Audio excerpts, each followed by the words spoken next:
Breaking news आपको दें, आपको बताएं कि पाकिस्तान स्टॉक एक्सचेंज में मंदी का रुझान है। स्टॉक मार्केट 40,000 की सतह से नीचे आ गई है। 100 इंडेक्स में 300 से ज़ायद पॉइंट्स की कमी देखने में आई है, जबकि 100 इंडेक्स 39,687 की सतह पर आ गया है कि सतह से भी नीचे आ चुकी है।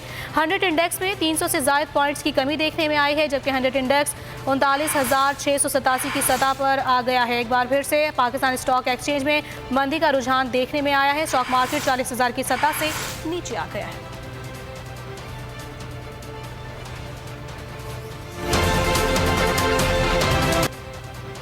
ब्रेकिंग न्यूज आपको दें, आपको बताएं कि पाकिस्तान स्टॉक एक्सचेंज में मंदी का रुझान है। स्टॉक मार्केट 40,000 की सतह से नीचे आ गई है। 100 इंडेक्स में 300 से ज़ायद पॉइंट्स की कमी देखने में आई है, जबकि 100 इंडेक्स 39,687 की सतह पर आ गया है कि सतह से भी नीचे आ चुकी है। 100 इंडेक्स में 300 से ज़ायद पॉइंट्स की कमी देखने में आई है, जबकि 100 इंडेक्स 39,687 की सतह पर आ गया है। एक बार फिर से पाकिस्तान स्टॉक एक्सचेंज में मंदी का रुझान देखने में आया है। स्टॉक मार्केट 40,000 की सतह से नीचे आ गया है।